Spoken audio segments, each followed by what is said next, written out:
Ողջույն հարգելիները, շնորհակալություն եմ հայտնում, որ միացաք մեզ Արարատ Աստվածաշունչի առաքելություն։ Այս կիրակի օրվա սերտողությունը սիրով ձեր համար պատրաստել ենք Նոր Կտակարանից Գաղատացիներին նամակից առաջի գլուխն ենք ուսումնասիրելու։ Վերնագիրն է այսօրվա սերտողության զգուշացիր այլ ավետարաններից։ Եթե մեզ հետևում եք, գիտեք, որ բազմաթիվ ամիսներ, կարելի ասել համարյա 1 տարի, ուսումնասիրում էինք, սերտում էինք մենք նամակ հռոմեացիներին, վերջապես ավարտեցինք այդ նամակը, հիմա անցել ենք նոր նամակի Նոր Կտակարանից։ Նամակ Գաղատացիներին կարևոր դեր է կատարում մեր համար, իհարկե ամբողջությամբ Աստվածաշունչը ծննդոցից մինչև հայտնություն շատ կարևոր է, իհարկե Աստծո խոսքն է, դրա համար կոչվում է Աստվածաշունչ, բայց ինչու ենք մենք հիմա ուսումնասիրում։ Գիտեք, մեր մոտեցումը այնպես է, որ սկզբից մինչև վերջ ենք մենք ուսումնասիրում բացատրական կերպով եւ սիստեմատիկ կերպով ենք սովորեցնում Աստծո խոսքը։ Կետ առ կետ, գլուխ առ գլուխ ենք մենք սովորեցնում, որպեսզի Աստծո խոսքը չշահարկվի։ Ուրեմն Գաղատացիների նամակը մեզ ներկայացնում է մի կարևոր կետ։ Այն էլ սուտ վարդապետություններից պետք է զգույշ լինել եւ հարկավոր է, որ Աստծո խոսքը մենք իմանանք, որպեսզի չխաբնվենք։ Հիմա Գաղատացիների նամակը Պողոս առաքյալը գրել է կամ 48-ից 49 թվականին, կամ 53-ից 57 թվականին Քրիստոսից հետո։ Տարբերություն կա, այսինքն տարաձայնություն, որովհետև աստվածաբանները մոտավորապես այս ժամանակաշրջանում են նրանք հաստատում, որ գրվել է, եւ մենք ընդհանրապես մեր առաքելությունը եւ մեր գաղափարը այն է, որ մենք աշխարհիկ տերմիններ չենք օգտագործում, մեր համար մեր թվարկությունից առաջ կամ հետո չի, այլ Քրիստոսից առաջ կամ Քրիստոսից հետո։ Դա ուզում եմ շեշտեմ, որպեսզի մենք մեր աշխարհայացքը, քրիստոնյա աշխարհայացքը հաստատենք եւ չհետևենք աշխարհիկ եւ սուտ գաղափարներին։ Սկսենք հենց դրանից, քանի որ այս նամակը գրված է այդ նպատակով, մենք էլ աշխատում ենք այդ նամակին համաձայն աշխատել։ Նա ուրեմն Պողոս առաքյալը գրեց Գաղատիայի շրջանի եկեղեցիներին, պարզաբանելու լուրջ խնդիր սխալ ուսուցումի մասին։ Գաղատիայի շրջանը գտնվում է Արևմտյան Փոքր Ասիայում, որը հիմա Թուրքիա է համարվում։ Այդ շրջանը հետաքրքիր պատմություն ունի, քանի որ Գաղատիա է կոչվում, որովհետև Եվրոպայում գտնվող Գալիայից եկած կեղտական ցեղերն են բնակվել այս շրջանում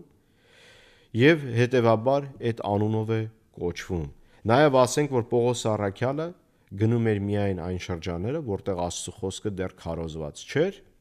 եւ այնտեղ քարոզում էր Աստծո խոսքը, ավետարանը եւ հաստատում էր նոր եկեղեցիներ։ Դրա համար Գաղատիայի եկեղեցին իր համար շատ կարևոր էր, այդ շրջանում գտնվող եկեղեցիները, որտեղ նա էր հիմնադրել եւ զարմանում էր նրանց վրա, որ այսքան շուտ նրանք ընկան ճշմարտությունից։ Եվ եթե ասենք համարելով, որ գրված է նամակը այս 48-ից 49 կամ 53-ից 57 թվականներում, ասեմ նաև, որ նա գնացել էր այս շրջանը 46-ից 48 թվականներում Աստծո խոսքը քարոզելու համար։ Ուրեմն տեսեք, մոտավորապես 10 տարվա մեջ այս եկեղեցին շեղվեց ճշմարտությունից եւ Պողոս առաքյալը որպես իրենց հոգեվոր հայրը հանդիմանում է իրենց սխալ ընկալումի համար ու հավատից շեղվելու պատճառով։ Այն ժամանակ կային փարիսեցիներ, որոնք ընդունել էին Հիսուսին, բայց դեռ պնդում էին հին ուխտը, թլփատվելու կարևորությունը եւ օրենքը հետևելու կարևորության մասին։ Գործք առաքելոցի մեջ Նոր Կտակարանում 15-րդ գլխում կարող եք սա կարդալ եւ ավելի լավ հասկանալ, թե ինչ էր տեղի ունենում այն ժամանակ։ Պողոս առաքյալը պայքարում էր դրա դեմ, որովհետեւ եկեղեցիները այսինքն ինչպես ասացինք, նա էր հիմնել եկեղեցիները, պայքարում էր, որ մնային ուղիղ հավատքի մեջ ու սուտ վարդապետություններին չտրվեին։ Գլխավոր միտքը կամ կետը այն էր, որ հին ուխտը այլևս արտոնություն չունի եւ փոխարինվել է նոր ուխտով։ Հիմա եկեք մի պա մեր գլուխները խոնարհենք, աղոթենք ու անցնենք մեր սերտողությանը։ Հայր Աստված, մենք գալիս ենք Հիսուսի հսկայական սուրբ մեծ անունով, աղոթում ենք Տեր, որպեսզի այսօր մեզ զորացնես,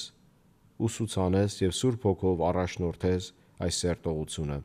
Աղոթում ենք մեր ունկնդիրների և դիտողների համար, աղոթում ենք նրանց առատորեն օրհնես ու բոլորիս աշակերտես քո խոսքերով։ Աղոթում ենք այս ամենը Հիսուսի անունով։ Ամեն։ Եկեք հիմա կարդանք առաջինից մինչև 5-րդ գլուխները, տեսնենք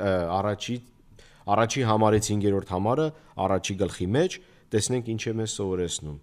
Պողոս առաքյալը ոչ թե մարդկանցից և ոչ էլ մարդու միջոցով, այլ Հիսուս Քրիստոսի Հայր Աստծու կողմից, որ մեռելներից հարություն տվեց նրան, և բոլոր եղբայրները, որ ինձ հետ են Գաղատիայի եկեղեցիների, շնորհ և խաղաղություն ձեզ Հայր Աստծուց ու մեր Տեր Հիսուս Քրիստոսից, որ ինքն իրեն մեր մեղքերի համար տվեց, որպեսզի Աստծու և մեր Հոր կամքի համաձայն մեզ այս չար աշխարհից ազատի, նրան փառք հավիտյանս հավիտենից։ Ամեն։ Պողոս առաքյալը շատ ավելի լուրջ կերպով ու խիզախ է սկսում իր բարևագիրը, որը անսովոր է իր մյուս նամակներից։ Նա առաջի հերթին իր կոչումն է հաստատում, արտոնությունը և Աստծուց տված իշխանությունը եկեղեցու մեջ ու նրա տիտղոսը։ Նա նաև հաստատում է աստվածաբանության կարևոր կետերը։ Սա կարևոր էր անել, որովհետև նրանք, որ սուտ վարդապետության էին տրված, ոչ Աստծուց էին նշանակված, սուտ վարդապետները, ու ընդամենը իրենց շահերն էին առաջ տանում։ Եկեք կարդանք 6-12 համարները, գրած է. «Զարմանում եմ, թե ինչպես եք այդպես արագ հեռանում նրանից, ով ձեզ Քրիստոսի շնորհի մեջ կանչեց և դեպի ուրիշ ավետարան դառնում։ Սակայն ուրիշը չկա, այլ միայն կան ոմանք, որ ձեզ խռովեցնում են և ուզում են Քրիստոսի ավետարանը փոխել։ Բայց եթե մենք կամ երկնքից մի հրեշտակ նրանցից տարբեր բան ավետարանի, կամ մենք ձեզ ավետարանեցինք, նզովյալ լինի։ Ինչպես արդեն ասացինք, հիմա էլ դարձյալ ասում ենք, եթե մեկը ձեզ ավետարանի ոչ այն, ինչ դուք ընդունեցիք, նզովյալ լինի։ Արդ հիմա մարդկանց ենք ձգտում, թե Աստծուն, կամ ուզում ենք մարդկանց հաճելի լինել։ Եթե տակավին մարդկանց հաճելի լինեի, Քրիստոսի ծառա չէի լինի։ Տեղեկացնում եմ ձեզ, եղբայրներ, այն ավետարանը, որ իմ կողմից քարոզվեց, մարդուց չէ, որովհետև ես ոչ թե մարդուց ստացա այն կամ սովորեցի, այլ Հիսուս Քրիստոսի հայտնությամբ ինձ տրվեց։ Ուրեմն այս համարներում էլ նա լուրջ կերպով ու սաստիկ խրատ ու հանդիմանություն է տալիս ու սկսում դաստիարակչական խոսքերով։ Քանի որ Պողոսն էր հաստատել այս եկեղեցիները, ու նա էր ավետարանը հաստատել ու ուսուցանել նրանց, զարմանում էր նրանց վրա, որ այդքան շուտ նրանք հեռացան ճշմարտությունից։ Պողոս առաքյալը քարոզել էր, ինչպես ասացինք, 46-ից 48 թվականներին Քրիստոսից հետո, և այս նամակը, ինչպես արդեն ասացինք, կամ 48-ից 49 կամ 53-ից 57 թվերին էր գրված Քրիստոսից հետո, մոտավորապես ասենք մինչև 10 տարվա տարբերությամբ նրանք սկսեցին շեղվել։ Պողոս առաքյալը նրանց հասկացնում է, որ սուտ վարդապետները Աստծուն չեն ծառայում։ Նրանք շեղում են նրանց ու կենտրոնացումը Հիսուսից փոխարինում են իրանց վրա։ Իրանց իշխանությունն են հաստատում և բացատրում է, որ զգույշ լինել ժողովրդներից։ Նա ասում է, որ իր նպատակը իրենց հաճոյանալը չէ, այսինքն Պողոս առաքյալի, այլ Աստծուն, բայց սրանք այլ նպատակներով են գալի և այլ բաներ են քարոզում և այլ բաներ են ասում, որ մարդկանց շեղեն ու հեռացնեն ճշմարտությունից։ Եվ ասում է, այսինքն այսպես ասած, անիծյալ լինի այն մարդը կամ նրանք, ովքեր որ բացի ճշմարտությունից ուրիշ բան են բերում։ Եվ մենք էլ պետք է այս պահին մտածենք, կան արդյոք սուտ վարդապետներ, կան մարդիկ, որ Աստծո խոսքը շահարկում են և այլ ձև են ներկայացնում։ Գիտեք, ամեն մարդ էլ հնարավոր է սխալվի։ Կա մարդ, որ նոր է սկսում հավատքի կյանքում, ինչ որ բան մի այլ ձև է հասկանում, հետո ընթացքում, որ զարգանում է, զորանում է հավատքի մեջ, այլ ձև է հասկանում։ Ոչ թե տարբերություն կա հասկացողության մեջ, այլ ուղղակի հոգևոր աճի մեջ։ Բայց երբ որ մեկը գալիս է քարոզում է, որ Հիսուս Քրիստոս Աստծո որդին չի, կամ օրինակի համար կան ուրիշ միջոցներ փրկության Հիսուսից բացի, կամ սովորեցնում է այն, ինչ որ Նիկեայի հանգանանքի կամ ինչպես որ մենք ընդունում ենք, ճանաչում ենք որպես հավատամքի գիրը, հաստատելով մեր հավատքի կետերը, հասկանում ենք, որ այդ մարդիկ այլ բան են քարոզում եւ չի համապատասխանում Աստծո խոսքի եւ եկեղեցու, տիեզերային եկեղեցու հաստատված հավատքի կանոնադրության եւ հայտարարության հետ։ Ուրեմն երբ որ մենք այսպիսի մարդկանց հանդիպենք եւ տեսնենք, որ այլ բան են քարոզում կամ վերցնում են ինչ-որ մի հատված Աստծո խոսքից եւ ամբողջությամբ մի նոր վարդապետություն են հաստատում առանց հասկանալու, որ այդ մի հատվածով, այդ մի համարով անկարելի է մի առանձին վարդապետություն հաստատել ու դրա հիման վրա էլ առանձնանալ, նոր եկեղեցի հաստատել ու այդ վարդապետությամբ էլ հաստատել եկեղեցին։ Հարկավոր է Աստծո խոսքը սկզբից մինչև վերջը ուսումնասիրել եւ հասկանալ ճշմարտությունը ամբողջությամբ, ոչ թե մի կետի հիման վրա, որ լավ չեն ուսումնասիրել, այլ ուղղակի իրանք ինչ որ այլ ձև են ընկալում եւ քարոզում են դա ուրիշներին։ Մենք աշխատում ենք նման բան ընդհանրապես չանել, ու եթե նկատել եք եւ հասկացել եք մեր վարդապետությունից կամ մեր առաքելությունից, ավելի կոնկրետ ասեմ, մենք ինչ որ եկեղեցի ոչ քարոզում ենք, ոչ էլ ինչ որ թեքում կամ ճյուղ են քարոզում կամ նման բաներ։ Ընդամենը մեր նպատակն է, որտեղ Աստված մեզ այդ կոչումն է տվել Աստծո խոսքը ուսուցանում ենք Աստծո խոսքը, սովորեցնենք ժողովրդին, որովհետև այսօր Աստծո խոսքի մեծ ծառավ ու պակասություն կա։ Եթե նկատել եք եկեղեցիներ, անկախ թե որ եկեղեցուն են պատկանում, հեչ կապ չունի,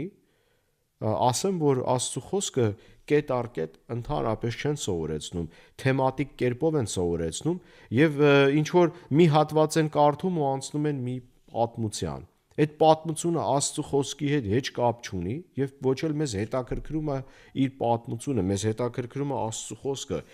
Տող առ տող եթե կարդաս, բացատրես այդ տողը ինչ է նշանակում։ Ոչ թե թեմատիկ կերպով ինչ որ բան սովորեցնել, որ ընդամենը մի հատված կամ մի քանի հատված կարդալուց հետո անցնենք ինչ որ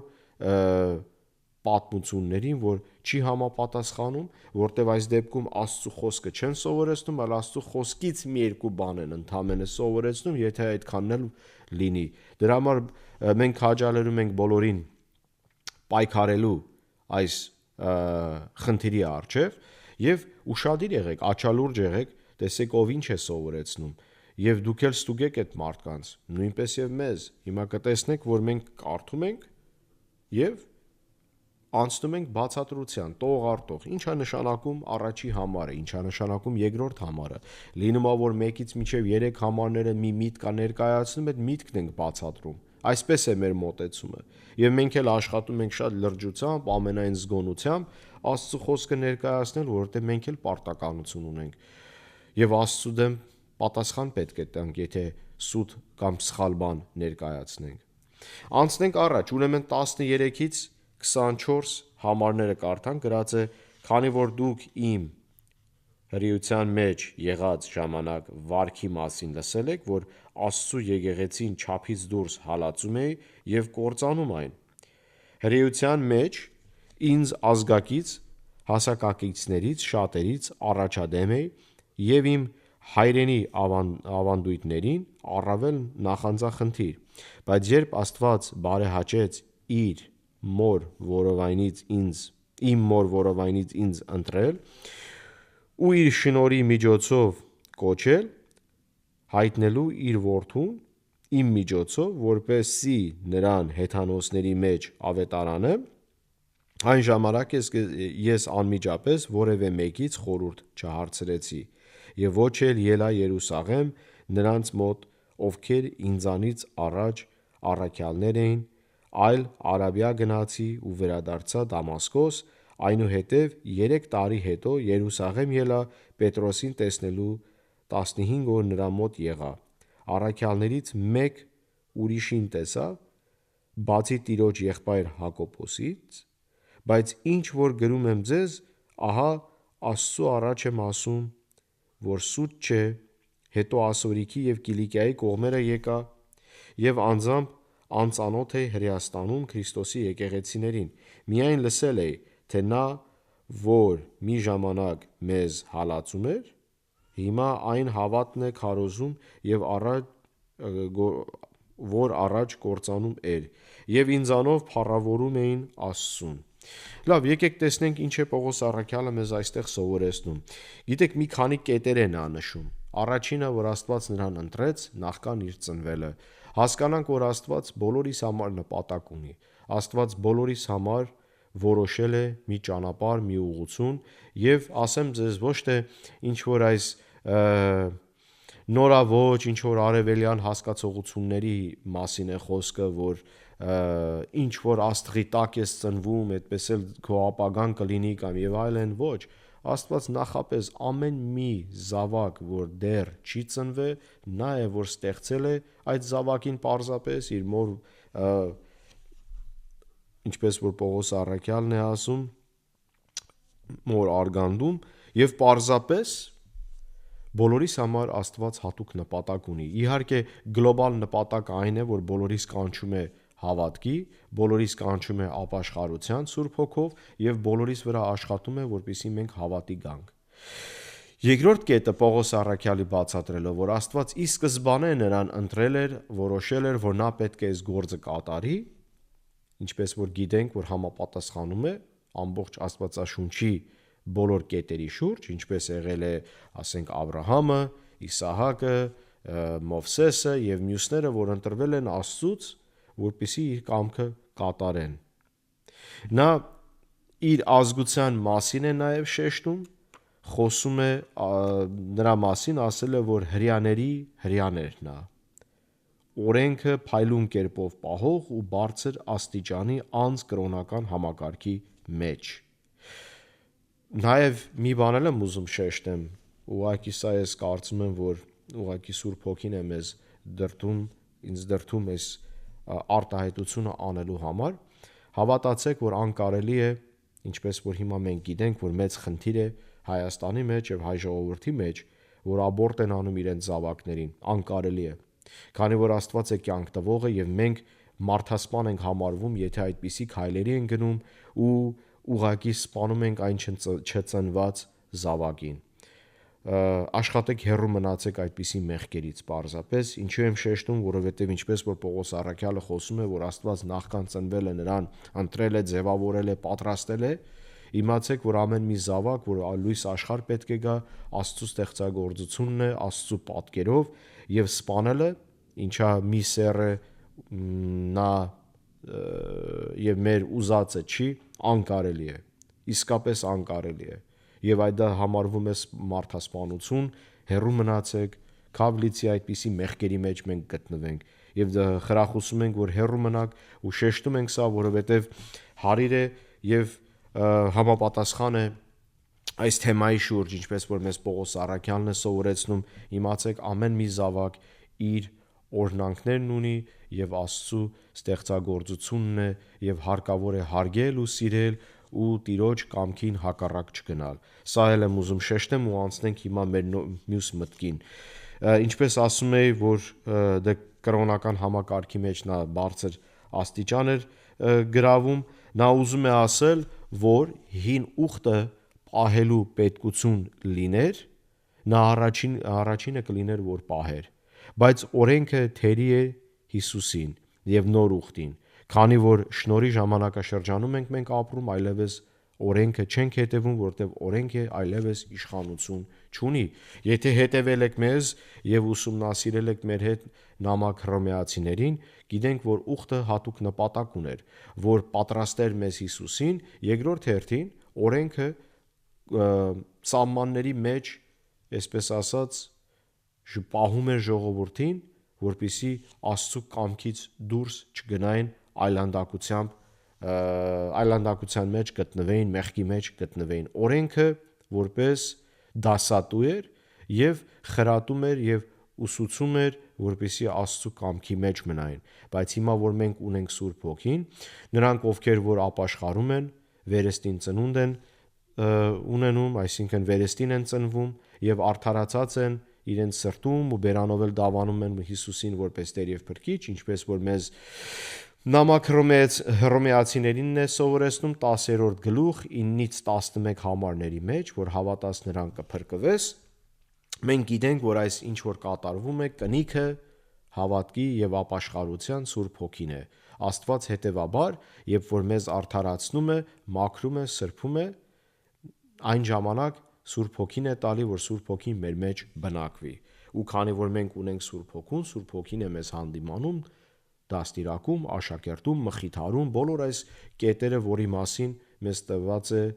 նոր կտակարանում Սուրբ Հոգու վերաբերյալ։